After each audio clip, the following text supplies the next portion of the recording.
रिश्तेदारों को साथ लेकर आई हूँ और रिश्तेदारों में मुंह देना कोई आसान बात नहीं होती। शादी ब्याह के मामलात पे इन बातों का बहुत ख्याल रखा जाता है। इसीलिए मैंने दोनों खानदानों की आसानी के लिए कुछ लिख के तुम्हें दे दिया था, याद होगा तुम्हें? भाई साहब, उसमें बच्ची को बाइज्जत तरीके से रुखसत करने के तकाजे थे और कुछ भी नहीं। उसकी जरूरत की कुछ चीजें थी और उसी के काम आनी थी, हमारी बहन के काम आनी थी। अल्लाह रहम करे, हमें किसी चीज की जरूरत नहीं है, अल्लाह का दिया बहुत कुछ है हमारे पास अल्हम्दुलिल्लाह। कोई रुपए पैसे की कमी नहीं, चीजों की कमी नहीं है।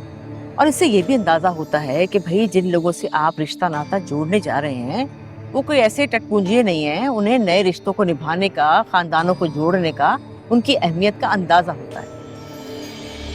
जी आंटी, आप बिल्कुल ठीक कह रहे हैं, लेकिन वो क्या है ना कि इस माशरे में हर किसी के एहतराम के अलग स्टैंडर्ड्स होते हैं। हरीनी बहुत अच्छी लड़की है, पढ़ी लिखी है, समझदार है, वो आपके घर को जन्नत बनाएगी।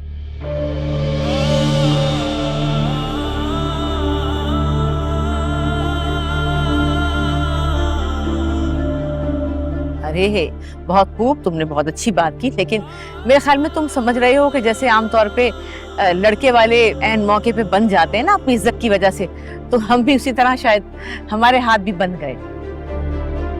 ऐसा मत कहिए दुर्दाना बहन, हाथ तो हमारे बंधे हुए हैं आप लोगों के सामने।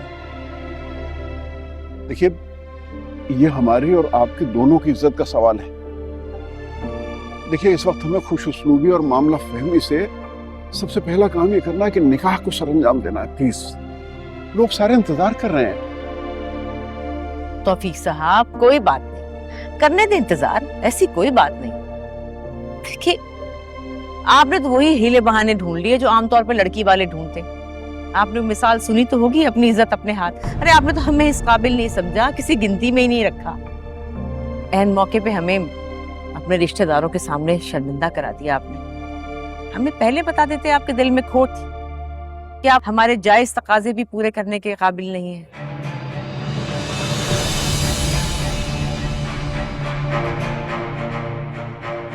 हाँ, और एक बात याद रखिएगा, वो ये कि निकाह भी हुआ नहीं है।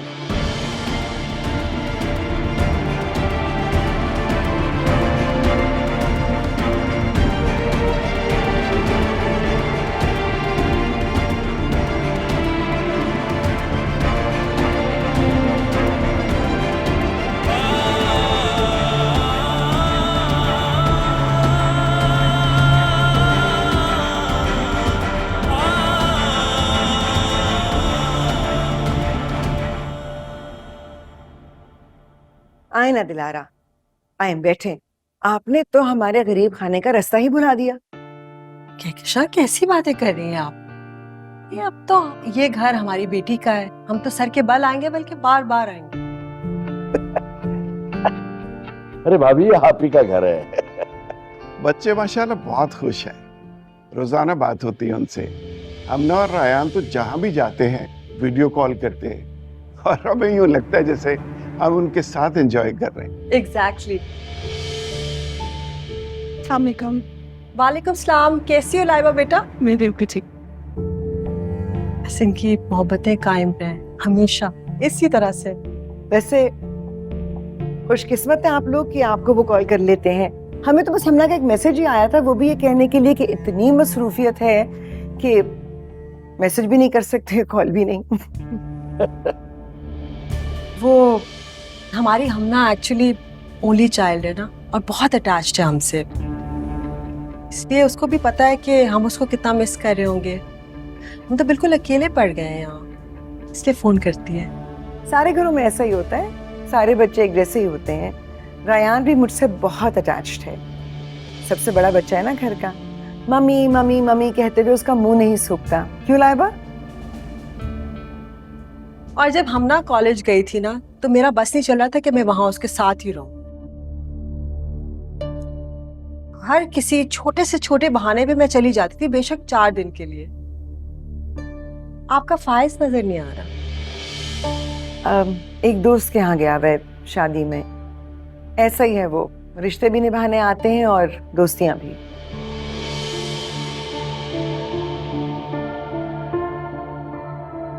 नासिर ये सब क्या हो रहा है? क्या कह रही है आंटी? मैंने तुम्हें पहले भी बताया था कि अम्मी पुराने ख्यालात थे। उनके लिए रस्म और रिवाज दीनों दुनिया से कम नहीं है। उनके ख्यालात बदलना इतना आसान नहीं है। मैंने कोशिश की है, तुम भी करके देख लो। अगर तुम्हारी बात मानती है तो मैं क्या करूं?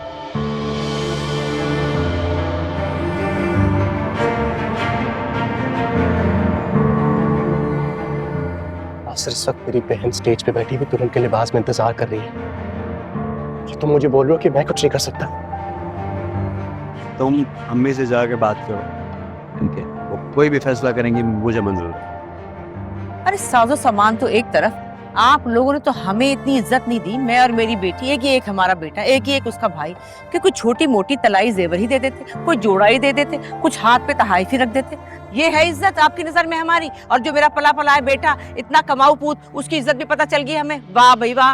आंटी, मेरी बहुत आजाना रिक्वेस्ट है, छोड़ें इन सब मामलात को। क्या डिस्कस कर रहे हैं? रूफी जो अपनी बहन के लिए कर सकता था उसने किया है। अरे क्या खाक किया है? कुछ भी नहीं किया। 4 स्टील के बर्तन, 4 जोड़े लड़की के और अला बला डब्बे बड़े बड़े, उसमें क्या था अल्लाह जाने। बस हो गया जेज, बस इतना ही था। हाँ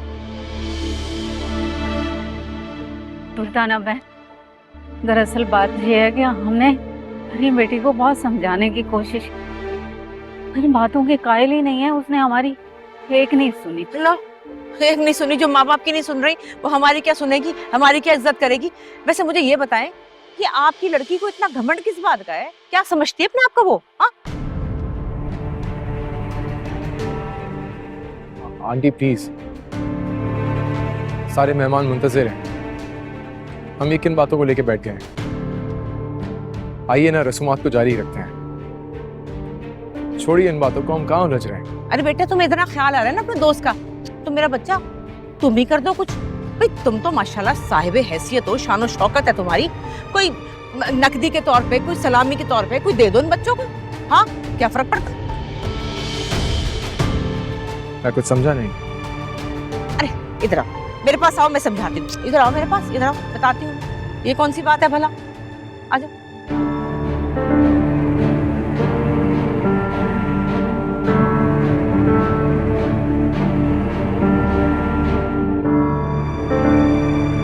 देखो, तुम दोस्त हो ना रूफी के, हैं? दोस्त तो भाइयों की तरह होते हैं, तो ऐसे वक्त पे तुम्हें साथ देना चाहिए। अल्लाह का शुक्र है तुम तो साहिबे हैसियत हो, तुम्हारे पास किसी चीज की कमी तो है नहीं। तुम क्यों नहीं ऐसा करते कि 30 लाख का चेक नासिर के नाम लिख दो?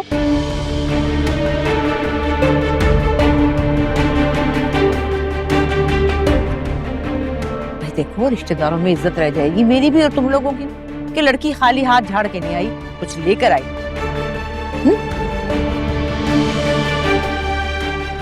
तुम्हारे लिए तो मामूली बात है, तुम्हारी शान शौकत के आगे 30 लाख की भला क्या अहमियत है? ठीक कह रही हूँ ना?